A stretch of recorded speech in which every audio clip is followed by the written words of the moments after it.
Welcome to my channel @MD Manjurul Alam 7829। এর আগে আমি একটি ফ্রিজের আপনাদের রিভিউ দিয়েছিলাম, সেটা ছিল র্যাঙ্কসের।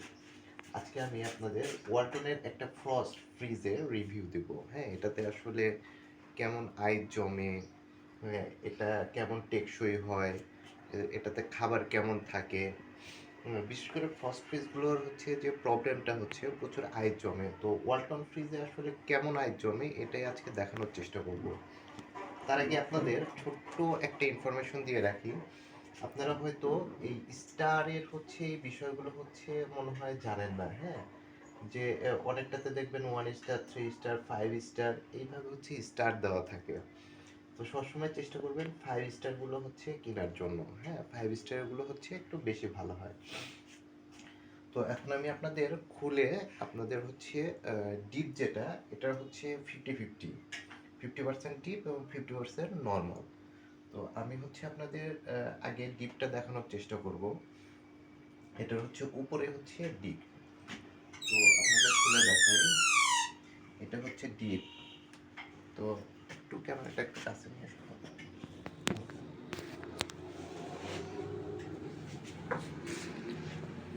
এই ফ্রিজটা কিন্তু প্রায় 4 থেকে 5 মাস আগে পরিষ্কার করা ফ্রিজ, আইসগুলো পরিষ্কার করা। তো কেমন আইস জমেছে এটাই আপনাদের একটু দেখানোর চেষ্টা করব, যে 4-5 মাসে কি পরিমাণে আইস জমেছে।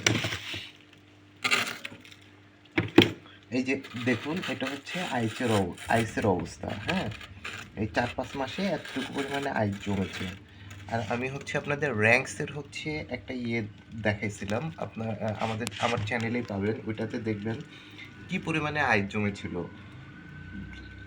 এটাতে এটাতে আমার কাছে যেটা মনে হয়েছে, এটাতে প্রচুর পরিমাণে আইস জমে, প্রচুর পরিমাণে। কারণ মাত্র 2 মাসে প্রায় 20-30% এরকম পুরুত্ব, যেটা আপনাদের ভিডিওতে দেখাইছিলাম, আইস জমেছে। আর এটা 5 থেকে 6 মাস আগে পরিষ্কার করা। তো এটার আইস দেখেন, হালকা পরিমাণে আইস জমেছে। এটাই আসলে বেসিক্যালি তফাৎ। আর এটাই আমি আসলে মূলত আপনাদের এই ভিডিওতে দেখানোর চেষ্টা করেছি, যে যারা ফ্রস্ট ফ্রিজ কিনবেন তারা একটু দেখে আসলে কি পরিমাণে জেনে নেবেন যে কি পরিমাণে আসলে ফ্রিজে আইস জমে। কারণ আপনার ফার্স্ট ফ্রিজের মেন ইস্যুটাই এই আইসের ইস্যুটা। আর আপনি যদি বলেন যে এজের কথা, তাহলে এই ওয়ালটনের এই ওয়ালটন ফ্রিজটাও 5 থেকে 6 বছর আগে কিনা। আর আপনার র্যাঙ্কসটাও প্রায় এরকমই, 5-6 বছর বা 7 বছর, হ্যাঁ এরকম আগে কিনা।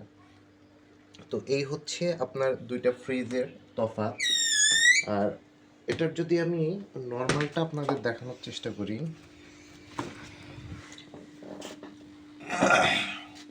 এটা আপনার নর্মালটা। এটাতে আপনি একটা ড্রয়ারও পাবেন। যদি দেখাই, একটা ড্রয়ার পাবেন। এটাই মূলত আপনাদের দেখানোর চেষ্টা করছি।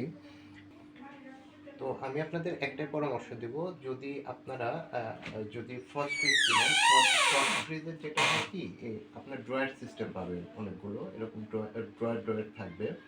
আমি ইনশাআল্লাহ নেক্সট ভিডিওতে আমি ড্রয়ার সিস্টেম একটা ফার্স্ট ফ্রিজের রিভিউ দেওয়ার চেষ্টা করব ইনশাআল্লাহ। তো যদি ড্রয়ার সিস্টেম না হয়, ড্রয়ার সিস্টেমগুলোতে আসলে আইসের পরিমাণ অনেক কম জমে। যদি ড্রয়ার সিস্টেম না হয়, অবশ্যই ভালো করে জেনে নেবেন যে এটাতে আসলে আইসের পরিমাণ কেমন জমে। কারণ আপনার 2 মাস পর পর বা 1 মাস পর পর কিন্তু আপনি যখন ফ্রিজটা আসলে পরিষ্কার করায়, এটা কিন্তু খুবই ডিফিকাল্ট একটা কাজ। এবং খাবার অনেকক্ষণ বাইরে রাখতে হয়, খাবার কিন্তু নষ্ট হওয়ারও একটা পসিবিলিটি থাকে। তো ওভারঅল যদি আপনি আমার কাছে জিজ্ঞাসা করেন, র্যাক্স আর এই ওয়ালটন ফ্রিজ, এই দুইটার মধ্যে যদি সাজেস্ট করতে হয়, আমি কিন্তু অবশ্যই ওয়ালটন, এটা কিন্তু দেশি পণ্য, আমি এটাই সাজেস্ট করব। আর দুইটার মধ্যে আমার কাছে কিন্তু এটাই কিন্তু বেস্ট মনে হয়েছে, বিকজ অফ আইসের কারণে। কারণ আপনি এটা আপনার 6 মাস 8 মাস পর পর কিন্তু আপনি বছরে 2 বার পরিষ্কার করলেই যথেষ্ট। কিন্তু আপনার র্যাঙ্কসে যেটা করতে হবে আপনাকে 2 মাসের মধ্যেই কিন্তু আপনার পরিষ্কার করতে হবে, তার মানে বছরে আপনার প্রায় 6 বারের মতো কিন্তু ফ্রিজটা পরিষ্কার করতে হবে। আমার ভিডিওটা যদি ভালো লাগে অবশ্যই চ্যানেলটাকে সাবস্ক্রাইব করে দিবেন, যেন আমি আরও বেশি বেশি রিভিউ ভিডিও বানাতে পারি। আর ভিডিওটা দয়া করে শেয়ার করে দিবেন। ধন্যবাদ সবাইকে, ভালো থাকবেন। দেখা হবে নেক্সটে অন্য কোনো ফ্রিজের রিভিউ ভিডিও নিয়ে।